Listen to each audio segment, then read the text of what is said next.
agree to take out that statement? Well, we didn't. Where we got to? We didn't get to that point. We didn't. Okay. No, but we ultimately we could do.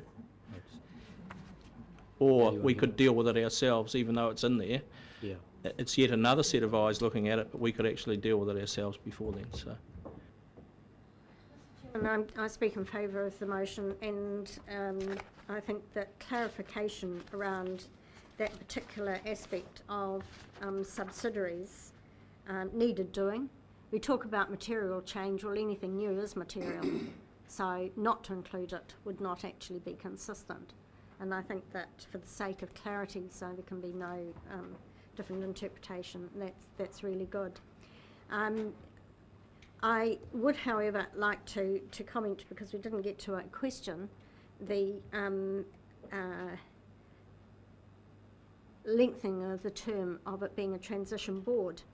But I have to go back to the consultation that you sent round and went through in setting up this company. We actually had some agreed timetables that we were working to at the time.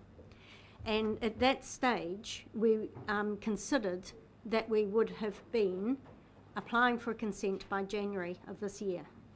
Now, throughout the process, since we last went through the agreement over setting up the company and agreeing the statement of intent, times have slipped. More research was needed, more investigations needed, and it has taken longer to reach that time. And therefore, it makes sense to actually look at the timing of why a time of the transition was agreed to tie in with the timetabling of various other things that were going on. And therefore I think it's appropriate to realise that we're just aligning up timetables rather than making any other behind the scenes manipulation. That's reality. It's taken longer to get to the point than was initially seen. And I do actually sort of question where we're going with conflict, because I heard a statement made by the councillor who was pointing out the conflict of interest that could clearly be interpreted as predetermination and a conflict of interest. And I think as councillors, we all realise, that should all realise, that actually there's a lot more decision making to be done before we actually reach that point. And that at all stages we've got to examine that material with an open mind. So predetermination can trick up anybody, and it doesn't have to be councillor who's a director, it can be any councillor around this table. Thank you. Other speakers? Councillor Rem as well. Thank you, Mr. Chair. First of all, in relation to this letter, which I have read about in the media, but I haven't actually seen, and I would just like to ask that that you give us councillors copies of it and the replies, etc., and so we're fully informed in the picture, please. And I hope that there will be a chance to discuss what it contains also. Absolutely. I think that would be very good. Yep.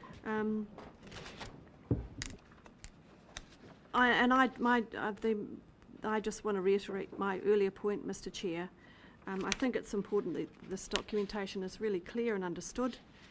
And I am going to ask HBRIC, please, just to revisit those words, sustainable business practice, and maybe choose a word that doesn't ambiguous if it's not intended, because I think it's always very good to be clear. Thank you. Yes, and summing up, Mr. Chairman, the speakers have made two very, very important and valid points. The first, from Councillor Gilbertson, seeks to have addressed, and I think both the paper and the statement of intent reflect this very closely. So there will be a report and recommendations around conflict of interest. That's being specified in the statement of intent. A very, very positive, straightforward move, and one which reflects the public concerns and mayoral concerns, etc. We've picked up on that and responded quite deliberately and directly to it with that move. So we can expect that discussion, and I appreciate the desire to resolve it now, but sometimes these things take time, and we've got to the 31st of July to deal with that issue specifically. There'll be 2 counts of that, one from HBRIC itself and from our discussions, one from the council. So that's good that we've done that. The second thing, and equally important, raised by Councillor Scott, is that we are deferring this essentially, these decisions taken here are to defer the establishment of HBRIC as an entity in its own right and moving it from a transition. We're deferring that for 6 months. And that reflects, in my view, the emphasis and inputs we've had to consult with the public.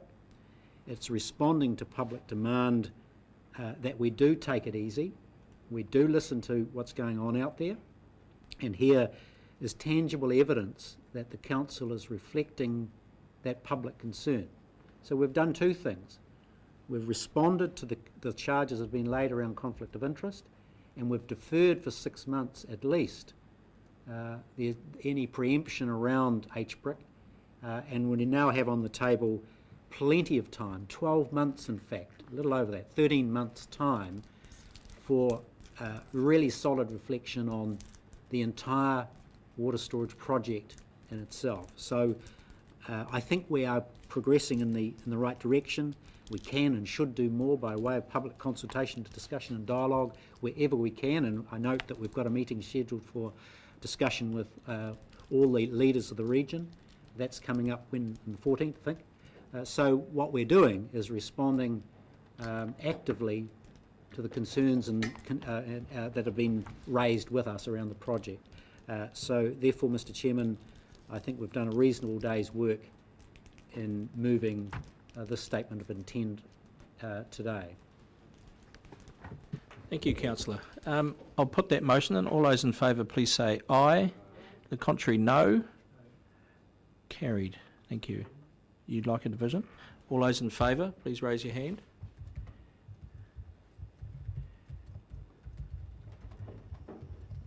And you're right. And against. Would you indulge me to just comment briefly on Councillor Gilbertson's worries and concerns? There's some validity in them, and I've said it before and I want to say it again. I think we've actually dropped the ball on communications along the way. And I've heard similar concerns being expressed.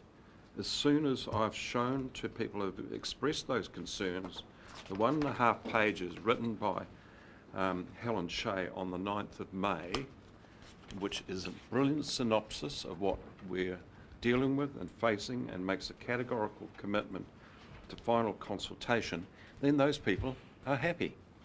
And I would suggest that if the mayors had seen this, and they wouldn't have because it wasn't even published in the media, that A, they wouldn't have had concerns in the first place, and secondly would not have been that discourteous as to go to the media before they come to us.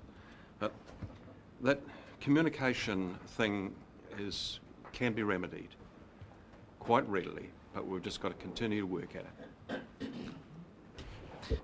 Well, I will indulge you, Councillor. Thank you. Righto, let's go to item 16, page 99.